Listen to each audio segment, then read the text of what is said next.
Okay, what's up, everybody? Good morning. Welcome to a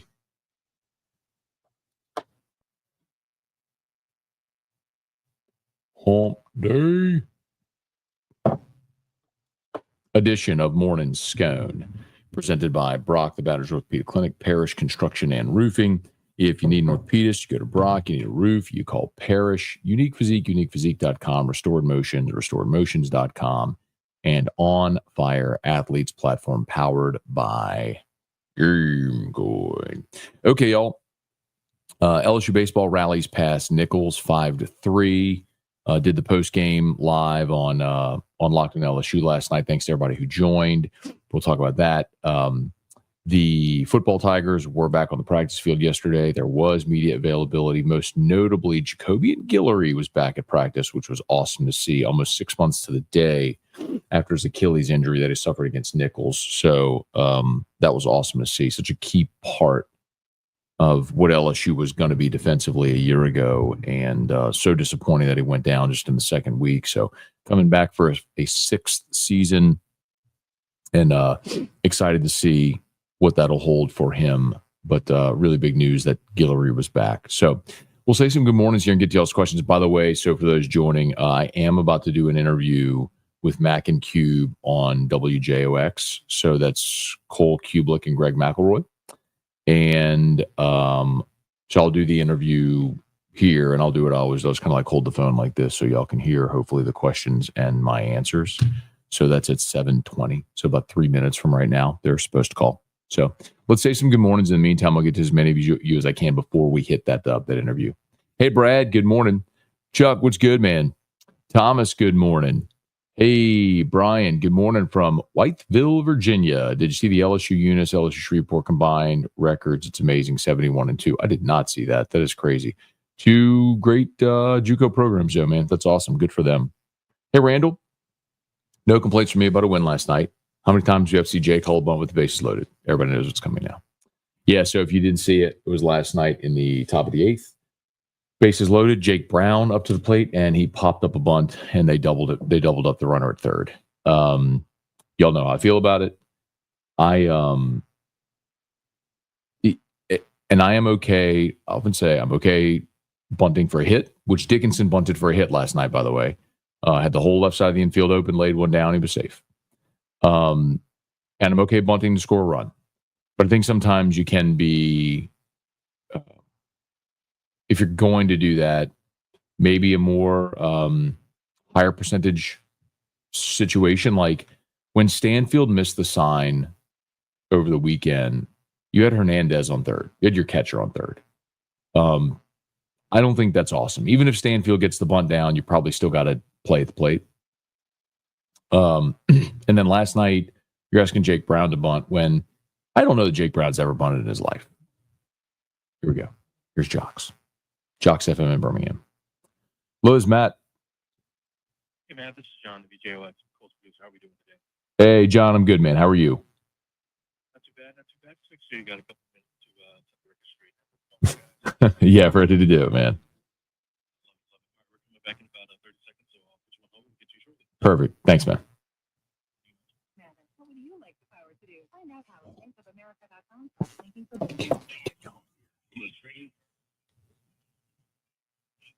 If you headed out the door, turn around and grab your coat. It's a little chilly outside, but the traffic looks amazing. Christian, Sanders.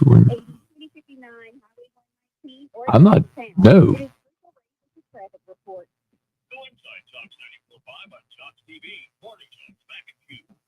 No. I love Shedeur Sanders. If the Saints take him, I'd be pumped.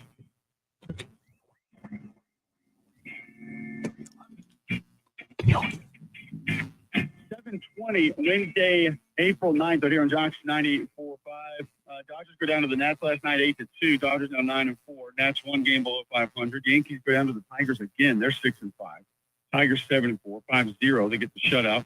Braves get to win number 2 on the season. They're now 2-8. Take out the Phillies 7-5, and the A's take out the Padres 10-4. Padres go down to 9-3. So that NL West coming back to next year there. in Major League Baseball. Matt Moscona does radio in Baton Rouge, covers the LSU Tigers, joins us now on the Higginbotham Hotline. Start with this, Matt. What exactly are we going to get this weekend? I don't know if we call these, jamborees, festivals, carnivals, activities related to football in the spring, I guess. What are we going to get from LSU this weekend? Maybe there'll be funnel cakes at the carnival. I hope so. Who doesn't love a funnel cake? Yeah, I had a hard time last year. We went to Disney and it was late. It was really late. We shouldn't have been there. There's funnel cake. This is over in like one different part. They had funnel cakes with powdered sugar and strawberries on top. And I was like, this is going to be incredible. And my kids didn't want it. They're like, no, not even trying it. And I was like, you guys have no idea. Dad will eat all of it. Yeah, more for you. It's the dad tax. It totally makes sense. So this weekend, I think you'll just see a controlled scrimmage. And actually, guys, they did this last year where we all were assuming it was going to be like the spring game, and they started with basically an hour of practice before they went to the controlled scrimmage portion. So I think it's going to be similar. Like they'll do some goal line period, some red zone period. They'll do some basically the things they let us see all the time.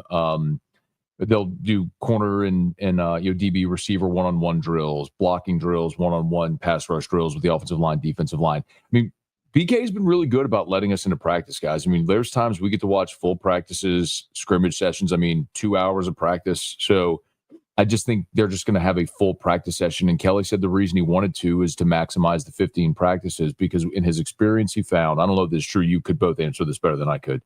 He said he would spend basically the 14th practice as a dress rehearsal for the 15th practice, the spring game.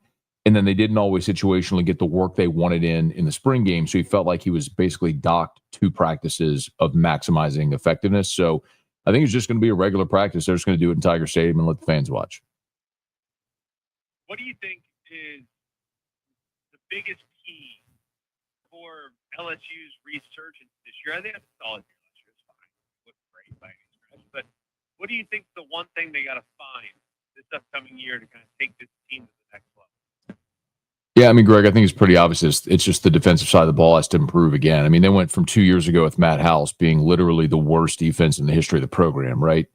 Blake Baker comes in and they were better, but no one's going to look at that defense and say they were good. I mean, look at the Alabama game with Jalen Milroe running the way he did as a case in point.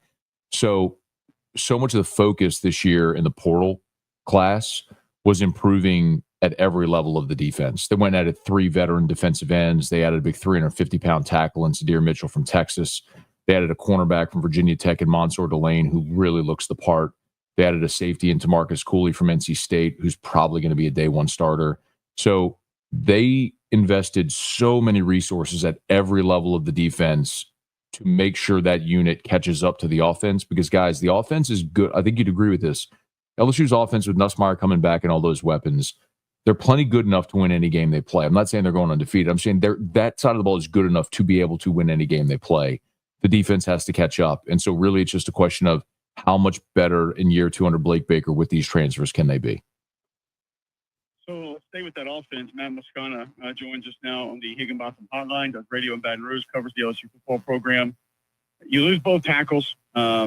We know where Will Campbell's going to be drafted. I think Emery played a little bit better than people thought down the stretch. He deserves a little more credit for that. A couple guys that helped you inside as well.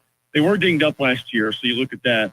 How good can they be? Is there an addition that maybe we're not hearing enough about that you're excited about? What do you expect from that group this year? Yeah, and by the way, Cole, I love that I can always rely on you for an offensive line question.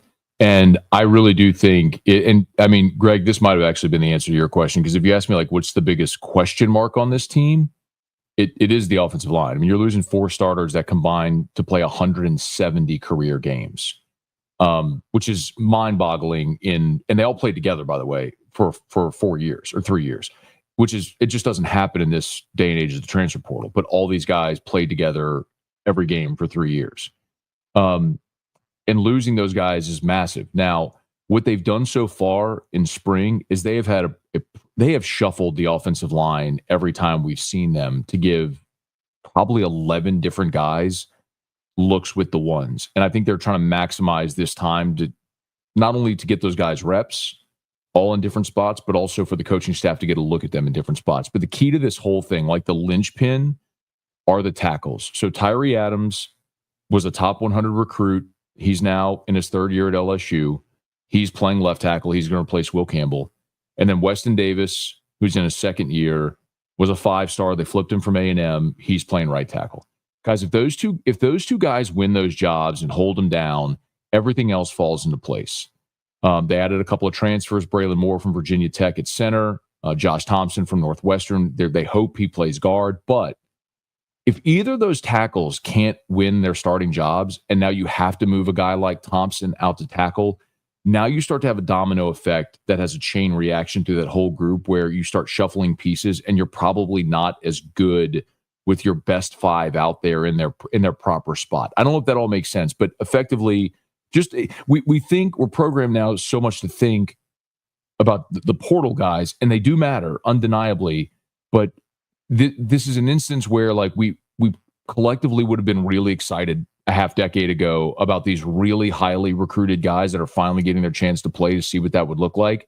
But I think now, because we've become so conditioned to plug and play portal guys, the high school recruits developing and getting their turn maybe brings a little more angst. But that is the key to that offensive line. Adams at left tackle, Davis at right tackle. Those dudes need to win their jobs and be really good. What about running the football? Last year, it was painful how one-dimensional they became offensively. Can't say it was ridiculously surprising. Nussmeier's not a huge run threat. I think he can run. Probably should a little more than he did last year. But looking at everything, I'm not sure that Nussmeier's the guy that I think can balance attack offensively. How do you think that balance will look this year? Is it going to be an alternate commitment? What do you anticipate as far as run pass offense? Yeah, I think, and Greg, I know you got to call a bunch of the games last year. Nussmeier only scrambled 12 times all season. He had 12 rushing attempts to scramble all season. So, like, that was not a thing. Like, a couple of them were huge. Like, he had that one for like 18 yards against Ole Miss. Like, he can do it. He's like, he views running the football as a sign of weakness, though. It's hilarious. There were also a couple where he could have picked up 10 yards instead of just wait and try to throw the ball. So, I mean, maybe, guys, like the seminal moment of the season that every LSU fan will talk about where things went badly. You know, when LSU was playing at Kyle Field and they're up 10 in the third quarter and Nuss is rolling to his left and he can run and get a first down or throw the ball away. And instead he threw back across his body the middle of the field, threw a pick. A couple plays later, A&M was in the end zone and then the avalanche started. I mean, that was a game where LSU had crept back in the top 10. And that was a very pivotal moment that people talk about. But it's funny, we were at practice a few weeks ago, and they're running, you know, ones on ones, and they run a zone read play where Nuss tucks it and runs around right end for about 20 yards. And again, this is live. I mean, they weren't going to tackle Nuss to the ground, obviously, but this was against the first team defense. 11 on 11, he ran for about 20 yards around right end, and Joe Sloan looks back at we're like on this balcony where they have us perched this year. Sloan looks back and goes, "Even y'all like that, huh?" It's like cracking a joke about Nussmeier running the ball. So I think long way of answering the question. I think they're very intentional. Look, they were dead last in the SEC in rushing offense. I mean, think of an LSU team being dead last in the SEC in rushing offense. I mean, the Les Miles era is a distant memory at this point from what they are offensively. So you have Caden Durham back, and he had a very, very successful freshman season. I think a lot of people are excited about that. But I do think you're right. I mean, I think Nussmeier being smart, but being a little more intentional in the running game is going to be part of it. And don't rule out, guys, the creativity in the running game. Like, they're getting guys like Xavion Thomas and Aaron Anderson and Barry Brown involved in that aspect of the game as well, be it on jet sweeps or lining them up in the backfield. I mean, it's bizarre. They actually let us see all this stuff at practice, but I don't think they're trying to hide any of it. I think, you know, they have such an embarrassment of riches at the skill position this year with the guys returning and who they brought in via the portal that I think they're going to try to get creative with all the different ways to get them involved. Where are you on the running back? And just how good that room can be or how far that room is from what we're used to seeing at LSU? Well, I think Caden Durham is a legit one. And keep in mind, guys, also, he dislocated 2 toes in the South Alabama game last year. So he played half the season with a metal plate in his shoe to keep his foot flat. And so I can't even imagine trying to play that position with dislocated toes. But and he was still fantastic. So I think Caden Durham is outstanding. I'm not telling you he's Leonard Fournette, but he's outstanding. After that, it's a big question mark. I mean, if you would last year, guys, if we were talking this time, you would have asked me, who's the one guy offensively that nobody knows that everybody will by the end of the season? I would have told you Caleb Jackson, and he ended up vanishing last year, but he's back. And then you've got a couple of freshmen coming in, including Harlem Berry, who's a 5-star. He's the number 1 running back in the country out of New Orleans. But guys, like, he doesn't look like what you would customarily think LSU running backs will look like. Harlem's a smaller guy, but he can fly, he can make you miss, and he's excellent in the pass catching game. So, do we see Harlem in more of a traditional dot the I type, or pistol type set where he's carrying the ball between the tackles? I don't know that. But all this to say, like, I don't know that the experience depth at running back is certainly not there. The physical ability is. It will be interesting to see who behind Caden Durham emerges and becomes a key part of that running game. Matt, we appreciate the time, man. Great stuff, kind of breaking this down, getting a little bit of an idea of what we need to watch this weekend, what we need to see this weekend, and I guess we'll have to be relying on you guys to share it with us since we won't be there in person sometime next week. So thanks for hopping on with us. Anytime, guys. Thanks. Matt Moscona.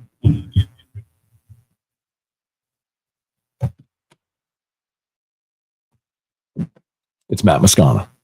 Cole still calls me Moscona. All right, hang on. Let me go turn off Drew's backpack and sound machine and all that stuff. Hang on. Here you go, Thomas. Parish Construction and Roofing. At Parish, we've got you covered. From the top of your roof, all the way down. Parish Construction and Roofing. Parish built. Parish built. Parish built. From your hometown. ParishBuilt.com. All right. Okay, y'all.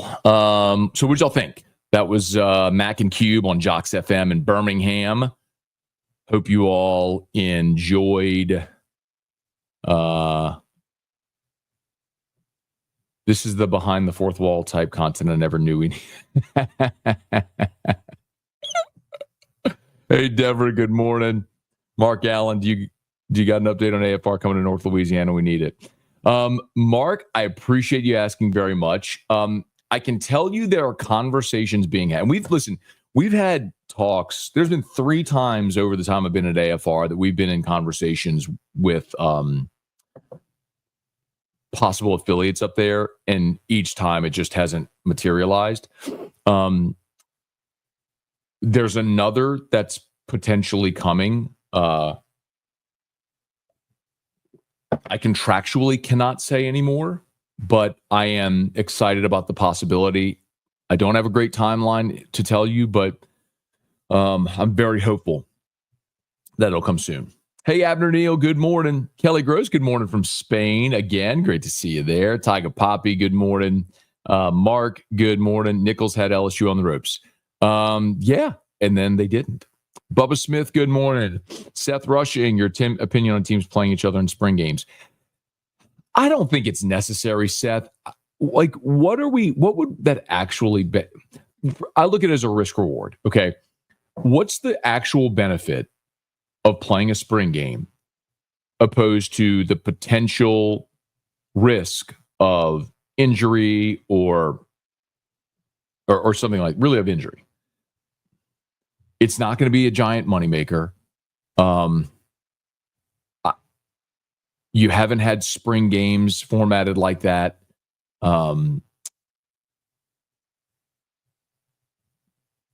For 100 years, and seems okay. I just don't.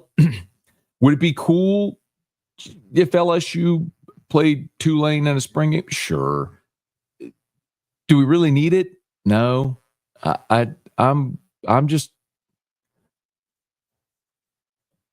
just see the world where the first time you go out there in a spring game against another team and a quarterback tears an ACL, there's a total melt.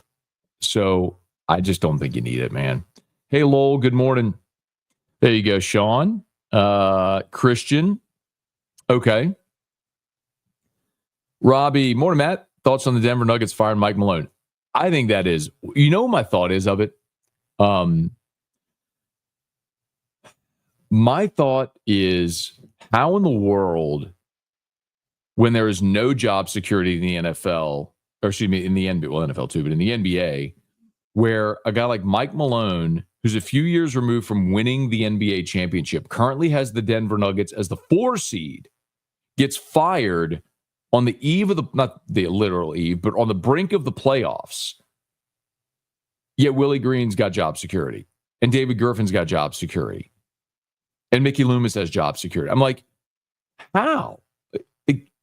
How in the world? Like, I think firing Mike Malone is extreme. He's the franchise winning his coach. He won a championship. They're the 4 seed this year. They're perennial contenders. Like, I don't know what you think you're going to do and get fined. But what do I know? I don't cover the Denver Nuggets day in and day out to know what's going on there.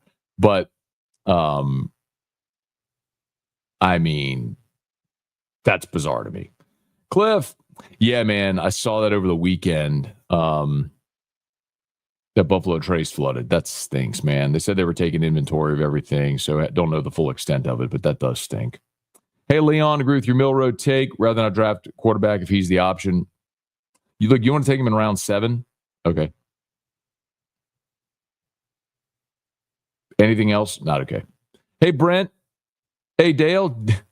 Almost didn't achieve enough cha-chings last night. Almost, Dale. They almost did not achieve enough cha-chings. I don't understand Jay's bunt obsession. Last night, it didn't make sense. Yeah, man.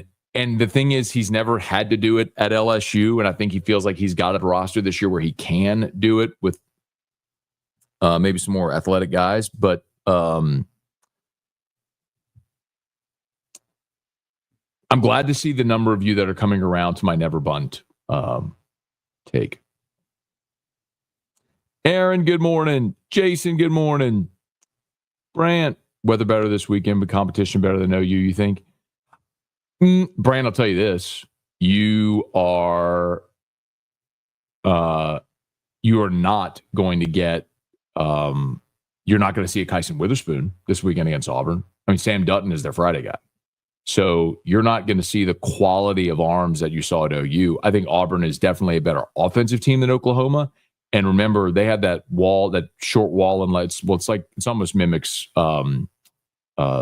It's left field is short, but there's a tall wall. So I mean, you get one elevated to left field, it'll go. So something worth keeping an eye on.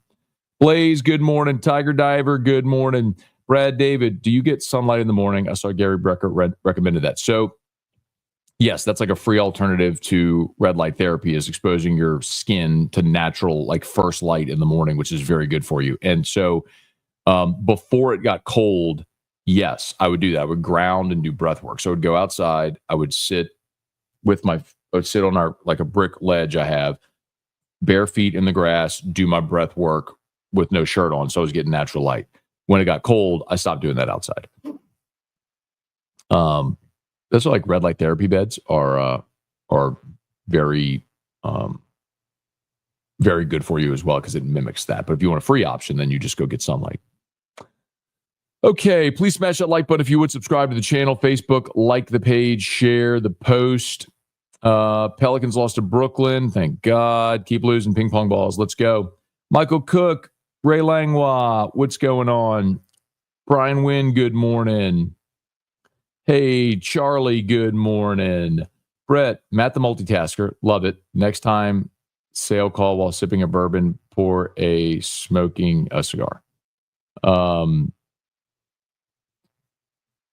just not going to do that at 7 in the morning. If I was doing a nighttime, would. Ed got fired too. Thoughts? Ed.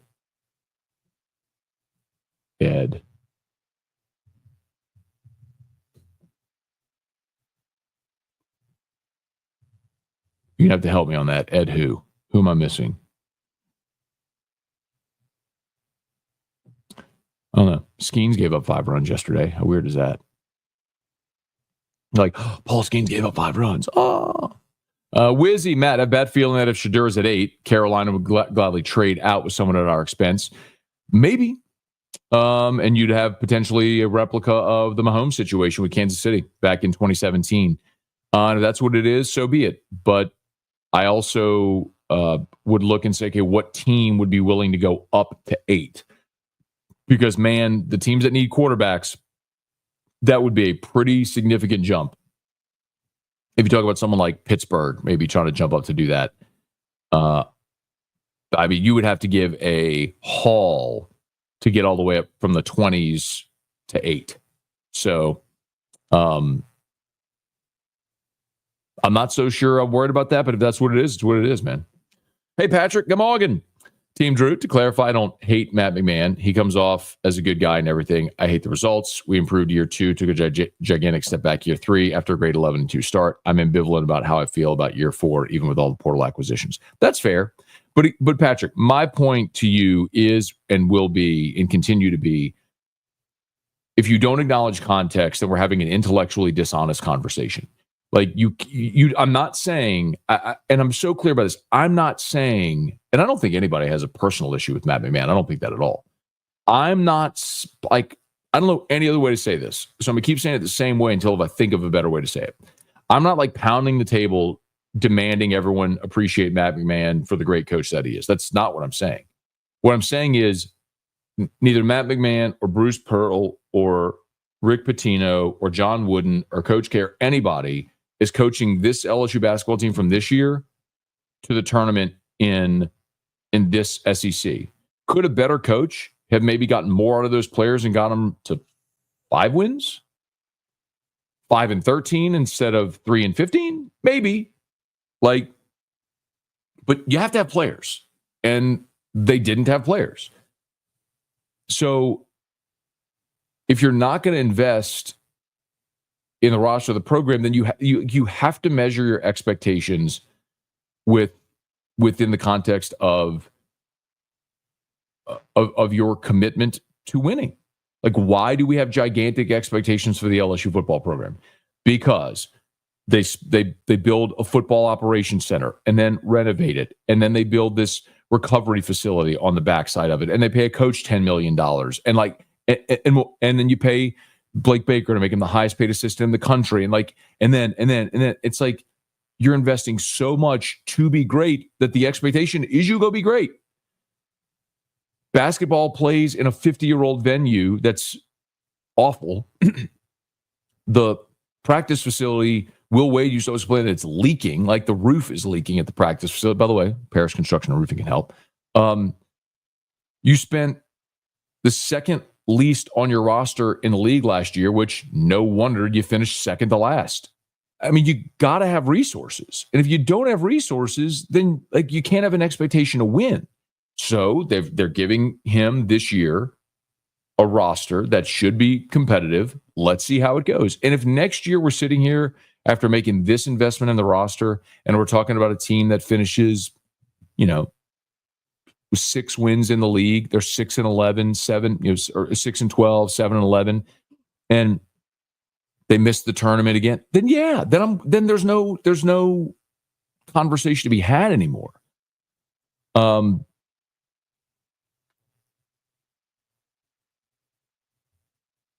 7:44 actually. PMAC didn't have hot water when Will complained. The roof was leaking. I had a conversation with him. There's videos. Could be a hot water thing too, but Jason H. never but. Rex. Still cold. Almost mid-April is insane. No doubt. 8 ball rolling. Rocky Killian. Good morning, y'all. Oh, sorry. I did that one. Okay, good. I think we're done. And right on time. Gunner. All right. Y'all have a great day. Locked on LSU is live. 2 episodes with immediate post-game reaction and then practice report from football for yesterday. So check those out wherever you get podcasts or on YouTube. All of our great sponsors are linked in the description on YouTube, tagged on Facebook. AFR3. Y'all have an awesome day.